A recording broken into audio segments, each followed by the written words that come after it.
Today on the Locked On Blues podcast is Jakub Vrana the greatest trade deadline acquisition in St. Louis Blues history? Maybe. I'm going to be talking about that, some of the other trade deadline moves by the St. Louis Blues, and their recent win over the Vancouver Canucks on today's episode of the Locked On Blues podcast. Should be a fun episode. Make sure you stay tuned.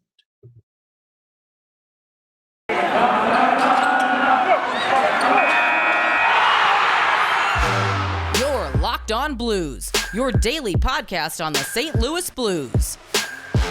Part of the Locked On Podcast Network, your team every day.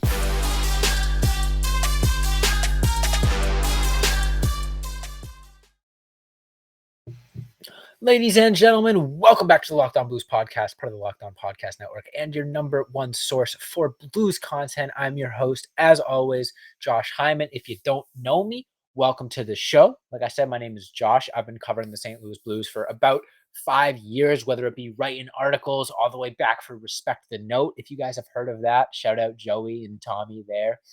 My Twitter, which I've been doing for a while, and then most recently, but for the last few years, this podcast. If you do know me and you're coming back, welcome. Thanks for coming back. Thanks for tuning in. Thanks for making me part of your daily routine, making Locked On Blues your hashtag first listen. Wherever you're listening to the show, make sure you follow or subscribe. It is free wherever you get your podcast. Also, subscribe to the YouTube channel if you haven't already. You get a whole other layer of intimacy on the YouTube channel. You can see my beautiful face. You can see my happiness when the Blues do well. You can see my sad, my anguish when the Blues struggle. If you haven't checked out the YouTube channel, you definitely should. Plus, sometimes my cat smacks me in the face during the videos. Oh, it's been a while. But yeah, definitely check out the YouTube. Joking aside, though, got a great episode for you guys today. The St. Louis Blues recently took on the Vancouver Canucks and got a 6-5 overtime victory. Jakub Vrana continued to show out and begs the question, is he the greatest trade deadline acquisition in St. Louis Blues history? Probably not. Is he the greatest trade deadline acquisition since I've been watching in the last decade or so? That's what we're going to talk about today. Going to be recapping the game. Going to be talking about Jakub Vrana. I'm going to be talking about the trade deadline as a whole again and how it has impacted the Blues and their future. Bad news for tanking fans. Good news for fans of a competitive hockey team. Going to be a fun episode, but let's just start out by talking about the recent Blues game against the Vancouver Canucks, two teams that were very similar in the standings and now find themselves dead even in the standings at 34-34-6 because the Blues came away with an overtime victory in a very high-scoring 6-5 hockey game. It all started with Quinn Hughes, who has a ton of points on the year as a defenseman for the Canucks. Got his sixth goal of the year just 6 minutes into the period, but then a young guy, an important depth piece for the Blues, Alexei Torpchenko, got his seventh of the year unassisted, sort of a gritty goal, not your traditional goal, a good goal to tie the game. And then Justin Falk, just a few minutes later, he's had a really good stretch of games lately, at least offensively, got his 10th of the season from Buchnevich and Boulay to give the Blues a 2-1 lead. However, it wasn't all sunshine and rainbows heading into the first intermission as Kuzmenko got his 35th of the year for the Vancouver Canucks. That is a name that I would not have expected to reach the 30-goal plateau at the start of the season. But alas, he tied up the game for Vancouver heading into the second period, 2-2. And then the man of the hour, the subject of today's episode, Jakub Vrana, gets his first goal of the night, his 8th of the season, I believe his 7th as a member of the St. Louis Blues. Assisted by Brandon Saad to give the Blues a 3-2 lead 7 minutes into the period. Just a few minutes after that, Robert Thomas gets his 17th of the year on the power play, which is something I talked about was going to be huge for the Blues special teams, and it was kind of. They struggled on the penalty kill again, but power play was solid. Buchnevich gets himself a goal to go along with his earlier assist to expand the lead for the St. Louis Blues. They played a spectacular second period. At this point, it is 5-2, I believe. Brock Besser cut things for the Vancouver Canucks with his 16th of the year power play goal there. Frustrating to see. But it is what it is. In the third period, the Blues did a decent job of holding their own. However, couldn't quite weather the storm of the Vancouver Canucks as Kuzmenko got his second of the night and his 36th of the year to bring the Canucks within one. And then Quinn Hughes continued his stellar performance, getting himself his second goal of the night and seventh of the season with just 54 seconds to go in regulation to tie the game at 5, where we headed into overtime, an area where the Blues have been shaky at best this season. However, Jakub Vrana wanted to get home early, wanted a good night's sleep, as it took only 28 seconds for him to get his second goal of the game and ninth of the season to send the Vancouver Canucks home sad and send Blues fans home happy as they got a 6-5 win in overtime. A couple of numbers that jump out. Jordan Binnington was pretty solid, getting himself 32 saves on 37 shots against. The Blues finally cracked the 30 shots on goal margin as they got 31 on Thatcher Demko. Still haven't hit that 40 mark, but good to see after it felt like the last few games have been in the low to mid 20s. Power play was decent. The Blues only got one opportunity and scored on it. Penalty kill still needs some adjustment as they had 3 penalty kill opportunities and the Canucks scored on 2 of them. They very much out-hit the Canucks 24-15, got killed on faceoffs 40-28.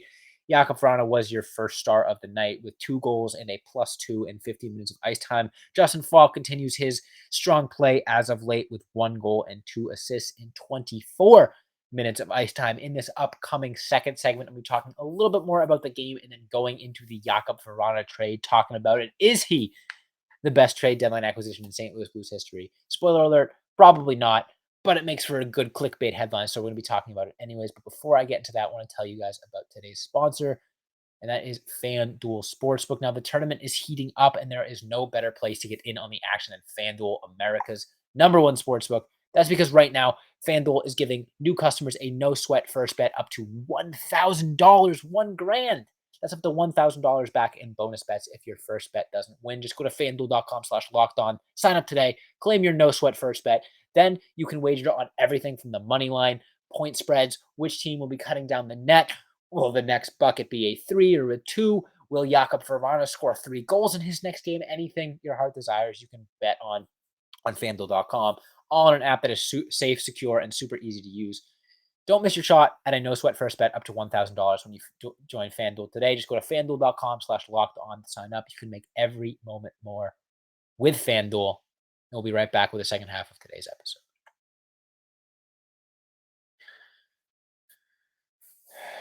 All right, so fans of the tank left the last Blues game unhappy. However, fans of good hockey are probably pretty satisfied as we are continuing to see a completely different Blues team. So much so that I'm going to read a stat. I got a couple stats here, courtesy of Gateway Grinders on Twitter. I'm going to ask you, I'm going to pause a little bit, like an episode of Dora the Explorer. Who is the NHL leading the team? Let me rephrase. Out of every team in the NHL since March 5th, which team has the most goals scored? I'll give you a few seconds. If you said the St. Louis Blues, you would be correct. At least as of 8 hours ago, they were the league leader in goals scored as a team since March 5th with 51 goals. March 5th was right around when Tarasenko was traded, right around when the trade deadline occurred, right around when the Blues completely reinvented their offense, reinvented their team as a whole. I don't think anyone, Doug Armstrong and company included, expected the Blues to have as much success as they've had with this new look offense. The trade deadline acquisitions themselves have been spectacular. I'm going to get into that a little bit later in the episode. First, I do want to focus on Jakub Vrana himself and answer the question: is he the best trade deadline acquisition ever? Obviously, hot take there, but we'll get into that. But first of all, I want to talk about this most recent game and what it sort of has reflected as the Blues offense as a whole. And what I have seen out of that is just consistent dominance. I think you look at the Blues offense on paper, and this is sort of what you expected at the beginning of the year, and it's sort of what we saw out of the Blues when they were winning games early in the season. They were just beating the crap out of teams offensively. They were scoring so many goals that it didn't matter how many they gave up, and that's not a recipe for long-term success necessarily because they were giving up a lot of goals, and we saw that earlier in the regular season. When the offense went dry, the Blues struggled to win games because their defense and goaltending was just slightly below average. Goaltending, not so much, but definitely the defense. Um, and the offense took a lot of time to get back up to speed. But I think it's easy to forget that when the Blues were in, playoff contention earlier in the season, when they were going on that win streak that they had early, their offense was otherworldly. They were scoring at a ridiculous rate, like 4.5 goals per game for a good chunk of time. And they were getting that through depth. It wasn't just Jordan Kyrou and company. It was a lot of depth guys were playing well. The defense was contributing offensively. All the sort of things that we have seen lately with this team that has made them the number one offense in the NHL since March 5th. And I don't think anyone could have seen that coming given what they did at the trade deadline and giving, the fact that they traded away Vladimir Tarasenko and Ryan O'Reilly and Ivan Barbashev and Nola Chari. The list goes on and on. I don't think anyone, very much myself included, expected this team to be in the top half of the NHL in offense, much less number one. And I think that is due to sort of failed potential, potential that they didn't meet earlier in the season. And while that's a little bit frustrating, in the sense that, you think that this team could probably be in a playoff spot if they played at this level throughout the whole season. But at the same time, if the Blues played this way throughout the whole season, I don't think Jakub Vrana is a member of the St. Louis Blues. I don't think Kasperi Kapanen is a member of the St. Louis Blues. And I don't think they have 3 first-round picks if they play this way throughout the whole season. Now, this obviously isn't a team that is good enough to win a Stanley Cup. So I think, this is kind of best case scenario for the long-term future of the St. Louis Blues. They didn't overachieve, and let Tarasenko and O'Reilly walk in the offseason for nothing. And they didn't underachieve and, piss off the long-term future and waste a year of development for Kyrou and Thomas. Kyrou has had, the season you would expect out of him. Robert Thomas has had the season you would expect out of him. Pavel Buchnevich has had a spectacular season, arguably his best season as a member of the Blues. Colton Parayko has found his game as of late. Jordan Binnington has had his steadiest regular season up until this point, which isn't saying much. He isn't having the best season, but by Jordan Binnington standards, I think it's something that we should be happy with moving forward. Plus, they found some diamonds in the rough that doesn't happen in the trade deadline. Now, my realistic take on the Jakub Vrana trade is it might not be the best trade deadline acquisition for the Blues in history, but based on the value out, I think it was far and away the best, you know, value trade that any team in the NHL made. Obviously you got guys like Patrick Kane that were traded, Vladimir Tarasenko was traded, etc. But you look back at what the Blues gave up. They gave a depth piece that never played for them and will never play for the Detroit Red Wings, and a 7th round pick for a guy that is on a 55 goal pace with the Blues. Find me a trade ever in the history of the NHL that where a 7th round pick was traded for a guy that has had as much offensive success as Jakub Vrana, in obviously a small sample size, but still. In his time with the St. Louis Blues, he has 8 goals in 12 games. That is ridiculous. It's a small sample size, but at the same time, it's kind of not. That's a little bit less, a little bit more than an eighth of the way through a regular season. It's a few weeks. It's not like he's gotten fluky goals too. He got the overtime winner on a really good play. He's continued to produce. He's getting assists as well, and he's doing it in consistent ice time. It is truly astounding the success that Jakub Vrana has had with this team, and I am so excited to watch him in years to come. Um, it's truly not a joke that Jakub Vrana, Jordan Kyrou, and Robert Thomas are most likely the core guys to build around of this offense moving forward. And then you look at the other guys that the Blues brought into the trade deadline that I'm going to talk about in the third segment. You look at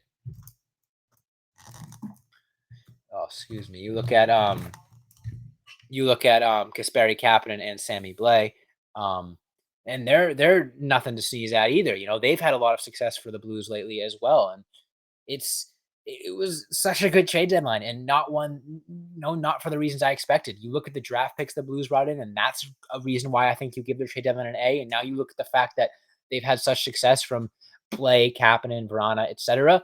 This has been the best trade deadline for any team in the NHL in a while in terms of pure asset management. The Blues knocked it out of the park. Obviously, they still have work to do with their defense and such, but I'm so excited to see what this team can do moving forward.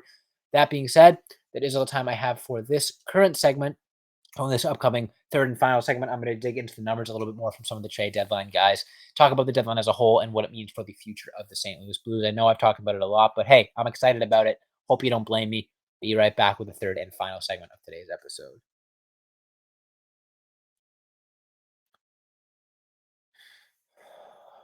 All right. Apologies for the interruption there in that last segment. My cat jumped on the wire and unplugged my microphone briefly, but I think we're good. I think we got it. So if you heard a break there, I kind of paused on the YouTube video. That's why. But I think we're good. I think we got this episode clean. Fingers crossed. But let's jump into some numbers from the trade deadline. This comes courtesy of that Gateway Grinders tweet that I was referencing earlier. If you don't follow Gateway Grinders on Twitter, you're missing out. He doesn't just cover the St. Louis Blues, he covers the Cardinals and I think the Battlehawks and St. Louis sports as a whole. So definitely check him out on YouTube. Great guy. I've had him on the show in the past. Anyways, how good have the Blues deadline acquisitions been? He asks.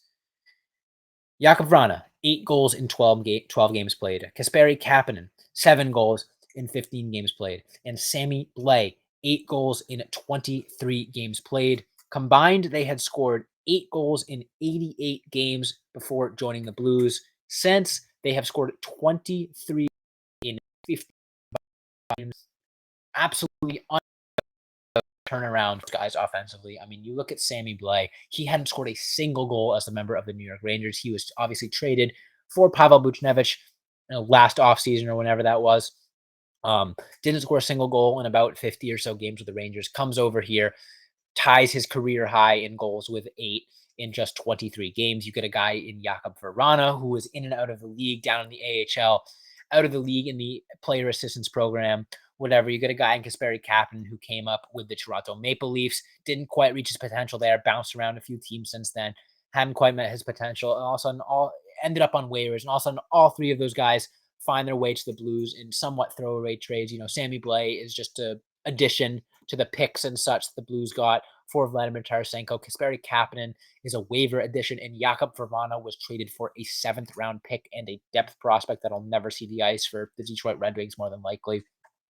And now all 3 of those guys have been like 3 of the 6 or so best forwards for the Blues since their acquisition. I don't know if it's a case of Doug Armstrong being an absolute evil genius and bringing these guys in, or if he just got lucky.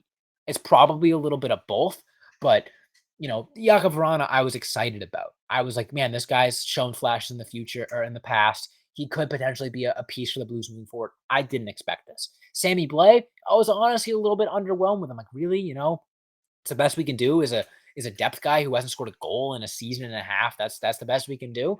He's come in, been spectacular. Kasperi Kapanen, same thing. Like, all right, low risk, high reward. He's a guy that's really fast, really quick, skilled in the puck. Hasn't had a ton of success at the NHL level, whatever. And all of a sudden, all 3 of those guys are like legit pieces for the Blues. Now, are all 3 of them going to be producing at this rate offensively, the rest of the season, into next season, into seasons down the road? Probably not. There's a good chance that between 1 and 3 of them never reach this level of offense ever again. However, they shouldn't need to. You got guys like Jordan Kyrou, you got guys like Robert Thomas, etc. The reason the Blues are the number 1 offense in the NHL since March 5th isn't Jordan Kyrou or Pavel Buchnevich or Robert Thomas. Those guys are producing pretty much at the same level they have been all season. The reason the Blues have the number 1 offense in the NHL since March 5th are those 3 names that I just mentioned: Blais, Kapanen, and Jakub Vrana. And I've said this a million times this episode, I didn't see that coming. If any of you guys out there saw that coming, props to you. You're a genius. But I'm really excited to see those guys next year. I think the Blues have an opportunity to build out their defense even more, or build out their offense, I should say, even more, and hopefully fix up their defense, because that's a disaster right now. But talk about that another day. Yeah, I gave the Blues trade deadline like an A plus, whatever I gave it, above S tier. S tier trade deadline. I am so thrilled with what the Blues did. Yeah, maybe they're going to end up with like the 10th pick instead of the 6th pick. Boo hoo. At the end of the day, Doug Armstrong saved his butt. He put himself in a difficult situation with a lot of these contracts. Far from out of it. The defense still needs work, and that's a given. The defense still needs work. I think they do need at least 1 or 2 more forwards, whether that be like a guy like Jimmy Snuggerud coming up or someone that they find in free agency. But the future of the Blues is looking bright, and it's looking like this rebuild will be a lot shorter than it could have been in the trade deadline, and Jakub Vrana and company are a big reason why. That being said, that is all the time I have for you guys today. Thank you all so much for listening. Make sure you hit that follow or subscribe button on whatever podcast platform you're listening to me on. That way you never miss a new episode. Subscribe to the show on YouTube at Locked On Blues. Leave a comment there. I try to read every single comment. Keep an eye out. I believe either tomorrow's episode or Friday's episode, I'm going to be doing another blue or false. If you don't know, that's when I post about 3 polls on Twitter and YouTube for you guys to vote in. Sort of like hot takes, like yes or no questions, like uh, does Jakub Vrana have a potential as a 100 goal scorer in the NHL? Obviously, that's a bad example, but it'll be polls like that, kind of divisive, kind of hot takes. You guys can vote in them. I'll read your responses live on the podcast and give my thoughts on them as well. So follow the show on Twitter or YouTube if you want to participate in that. If you want to check it out, it's at Locked On Blues on YouTube, on Instagram, on Twitter, even TikTok. If you want to follow me on Twitter, it's at Josh Hyman NHL. I tweet about the Blues. Sometimes I tweet about the Celtics. I tweet about what I'm watching on TV, all that fun stuff. So make sure you check all that stuff out. Thank you all so much for listening. And as always, let's go Blues.